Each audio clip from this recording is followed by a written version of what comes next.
I think it's Tony's fault for teasing her so much. It's not just Tony's fault. We were all pretty mean to her. Hello?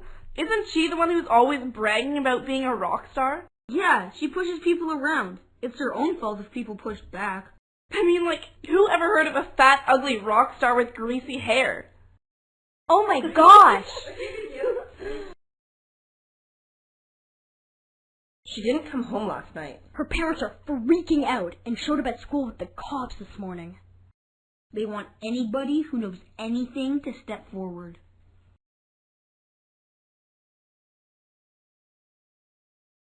Check out this video on Tammy's phone. I'm going to die! I feel like my face is going to explode! What are you doing? You're not gonna die. Have you ever been bit by a bee?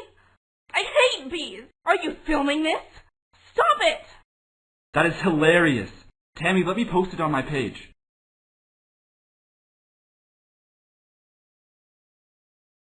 Oh, come on, it's just a joke. I think it's kind of funny. Maybe I should erase it? Are you crazy? This could go viral. Do you have any idea how many hits you get? This is huge. Let me post it.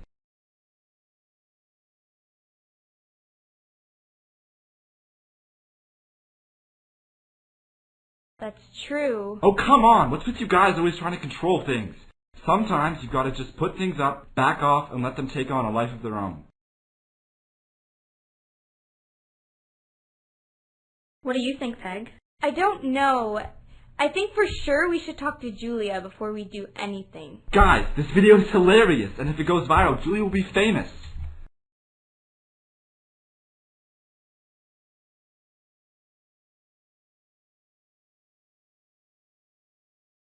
That's so mean! Yeah, what's your problem?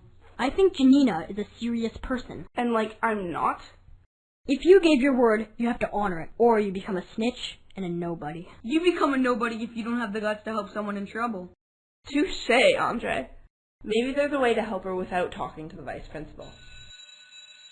We've got to get to class, and all we've done is argue instead of doing something. What do you want? What? Let's talk after class. Come on, we're gonna be late.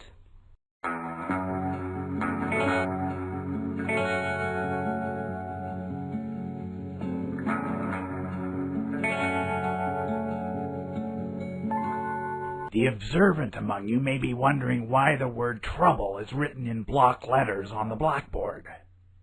Is it a harbinger of things to come, or is it a current descriptor of our age? Or perhaps it's just a reminder that teachers are human too and sometimes suffer hardship in their personal lives. I don't feel like teaching today. Quiet! Forget not, children, that the Germans with their propensity for schadenfreude were defeated in the Second World War. You too will be defeated if you indulge in finding pleasure in the misery of others. So let's play a little game. Who wants to start? Really? What does she say? Yes, look at it for Pete's sake. Text her back and say that it is.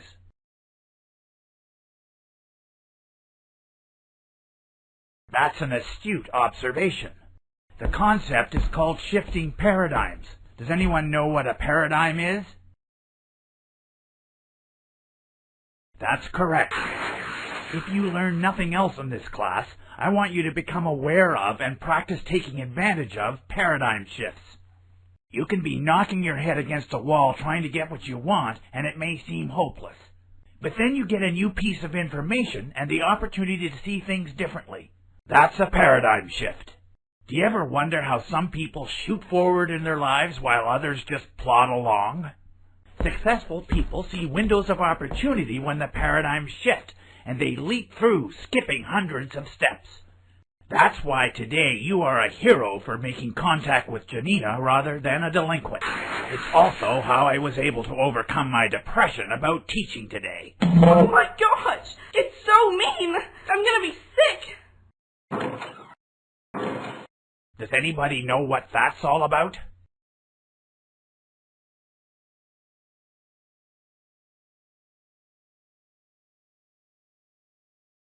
Really? Is that true? I didn't mean to. What do you mean you didn't mean to? I want both of you to go down and explain yourselves to the vice principal. Go! Would you mind going to look for Julia and bring her back here? All right, yes, you go and find her and bring her back. Thank you.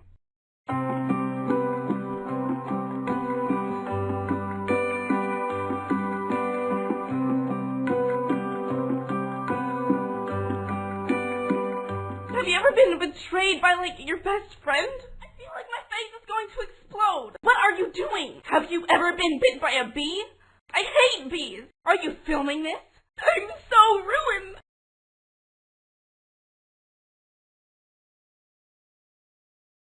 Because everybody's laughing at me. Jeez, you don't have to be a rocket surgeon to understand that, do you? Really? Thank you for correcting me and helping me to appear less stupid. That's really helpful. Jeez, what's wrong with you? Maybe it would be best if I just was cool about it. Oh, I'm pretty sure she's looking for a response, and it would just be mean to ignore her. I don't know. I was thinking of some, fun practical joke. I mean, she's got this crush on Tariq, so what if he sent her a romantic text message or something?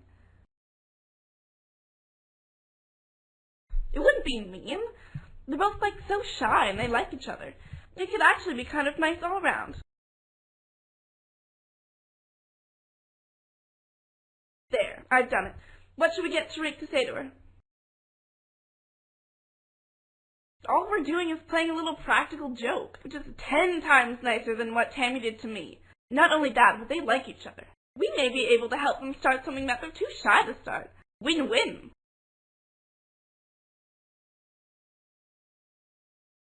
Alright. There, it's sent. Let's get back to class.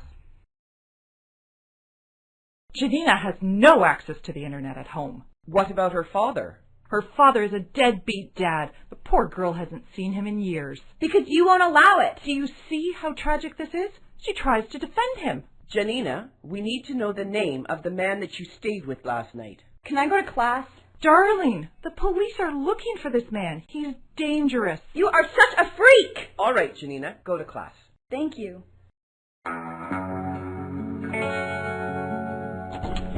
Welcome back. Is everything okay? Yes, thank you. Excellent. Did you happen to see Peg out there? No. I couldn't find them. That's all right. They apparently found themselves. Okay, sit down, please. If there are going to be any more interruptions, may we please have them now before I begin the lesson? Good. Today we're going to discuss variable change and try to relate it somehow to your curriculum. What is variable change?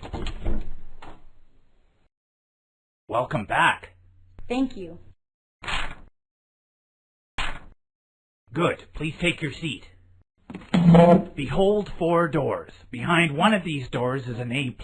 Behind the other 3 are goats. Which door do you choose? Max? Door number 1? Okay, and what are the odds that Max picked the right door? Yes? Yes. You have 1 in 4, or 25% chance of being right, and a 75% chance of being wrong. Now you know that I know which door has the A+. Suppose I open 2 of the other doors. I'm giving you a chance of sticking with Max's door number 1, or switching to door number 3. What do you want to do? You'll switch? Why? 75%. How many of you agree with this? How many of you think you should stick with the original choice? Are you sure you want to switch? Okay, it's just you and Tariq. Tariq, there are only 2 closed doors left. How could the odds be 75% for one and only 25% for the other? At the start, each door has a 25% chance of being the right one. That means that after you've chose a door, there's a 75% chance that the A+ is not behind the one you've chosen, but behind one of these 3. If I could choose between door number 1 or all of the other 3, I would definitely choose all of the other 3. But I'm only allowed to open 1 door. But then, you made it easier by opening 2 of the other doors. There's a 75% chance that the one that's left has the A+, and still a 25% chance that Max's choice is right. So, it would be pretty foolish not to switch. Very good. A+ to both of you. We have just seen illustrated a concept called variable change. So, what do we learn from this? Most of you were resistant to switch from your original choice. Why? Perhaps because you were looking for the trick rather than using your intellect. Once you picked the door, you became loyal to it and blind to the fact that each time I opened one of the other doors, you received new information that changed the odds dramatically. Yes, Kim? Could you say that's the same as first impressions? What do you mean? I mean, like, today Dave arrived at school and some kids had grabbed him and written... Hey, stupid, keep your mouth shut. I beg your pardon, Max? What? Did you just threaten Kim? No, Nobody makes threats in my class. Go down and speak to the vice principal. I didn't do nothing. You didn't do nothing? If you said you did do nothing, we'd have to discuss it. But since you said you didn't do nothing, you're admitting to doing something. Thanks for the confession. Go. What? Go! I just meant that sometimes... Well, you just sent Max to the vice principal based on little information. Was I wrong? I don't know, but maybe you should have asked some more questions. Yeah, like what devious plan is Max trying to keep under wraps?